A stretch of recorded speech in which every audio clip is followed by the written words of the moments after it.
Why? Because there was a correct diagnosis of some aspects of the economy and society. We answered correctly a number of issues. Number one, we rejected the politics of identity, the politics of tribes, of religion. We said no. What is crucial is not identity, it is interests. The fact that, and that's why we emphasize patriotism. And our answer was private sector-led growth. That's why the economy is growing, in spite of the corruption we are talking about, but the economy is growing. Yes, there's corruption, there's no proper distribution of wealth, but the economy is growing. Why? Because of a correct analysis.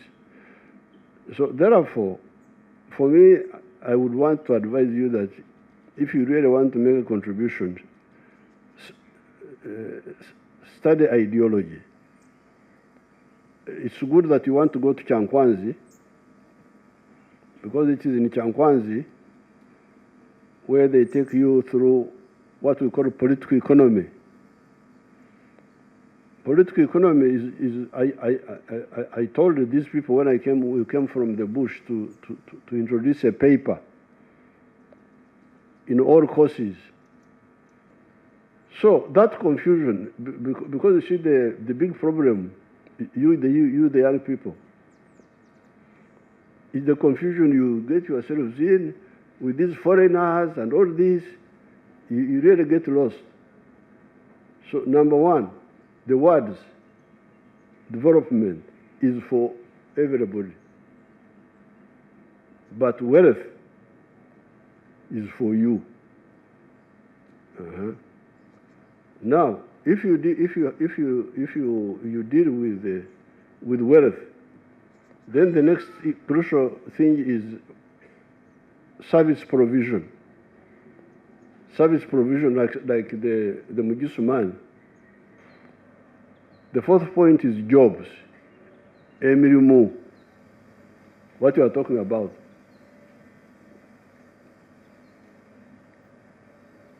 Where do the jobs come from? It seems one of your people is saying there are many rooms in my father's house. That means he's stuck to the idea of government being the one to give jobs. But this is not a correct position, because how can the government have jobs to employ all these Ugandans? Because you know the jobs, the government jobs are well known. All these roads we are building, they belong to everybody. And we can keep on pushing the development of infrastructure. But if you don't grasp the issue of the difference between development and wealth creation, obugaga. In fact, in our local language, it is even better, because the development is enkulakulana, donglobo in Luo, but wealth is obugaga, lonyo in Acholi. And we always advise you that what comes to your house is obugaga, not enkulakulana. Enkulakulana can be there or may not even be there, but you can have obugaga still.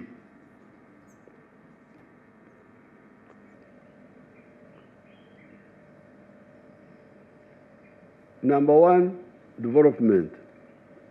Number two, wealth. Number 3, service provision. Number 4, job creation. When you engage in wealth creation, you create jobs. That's what the God's man has done. By creating wealth for the 8,900 now, they have also created jobs for 1,000. So the 1,000 are not part of they are not the owners. These are employees. So the source of jobs is wealth creation. The majority of the jobs must come from wealth creation. The youth, if you say just youth, you are not going to go very far. You better understand the political economy of society. We can talk more, but now coming to all these issues, corruption, corruption, all these policymakers are not in contact, and all that. That the youth are marginalized. In short, they are not cared about. But we were aware of all this. I have told you that I started being involved at the age of 14.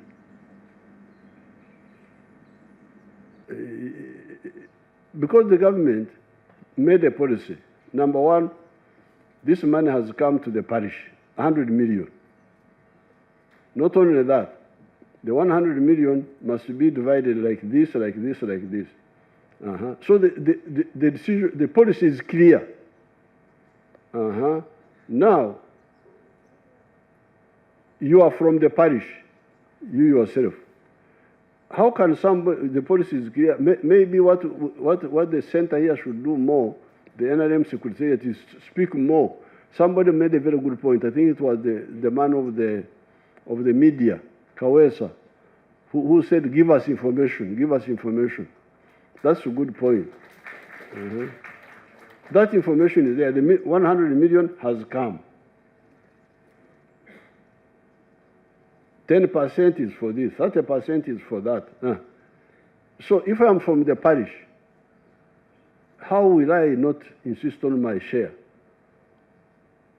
Why would I not? You don't have time to answer it, but next time I meet you, I want you to answer that. Finally, I want to thank you very, very much for entrusting us with work, and we should pledge not to disappoint you. Let us always find a quarterly, maybe annual meeting for these youth leaders. Wunsa, like you heard, Okot is a brilliant man. Agreement. So you are half saved. So anyway, Your Excellency, let's find more time for these young people. Your Excellency, the youth group of our population constitutes the backbone on which our economy must rely to drive socio-economic transformation with innovative ideas. May I therefore take this opportunity to commend Your Excellency and your government for pressing the interests of the youth at the core. Your priorities through government's various livelihood interventions over the years continue to elevate the young and the old Uganda citizens. And us who have been lucky to work under your Excellency's leadership, we continue to be proud because we have had and we still have a father who has a heart to keep growing all of us, the old and the young. And we are proud of you, Your Excellency.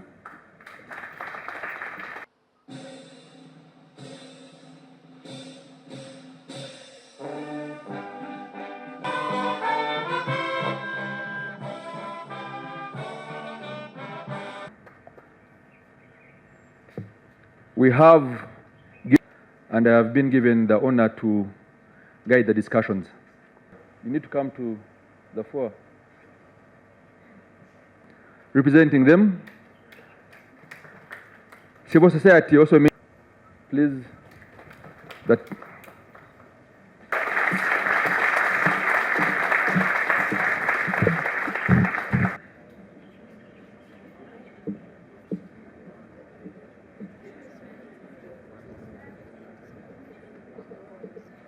I hope you are able to also, as you present the challenges,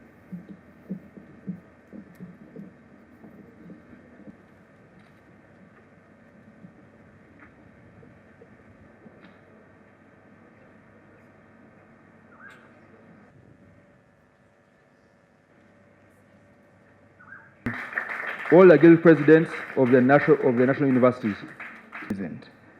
We have and appreciate.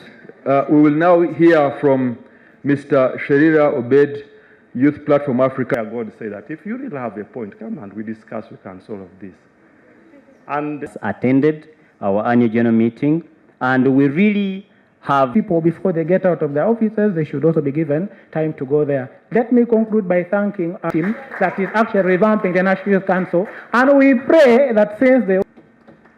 I come from Bugisu, the home of the best coffee, and I believe...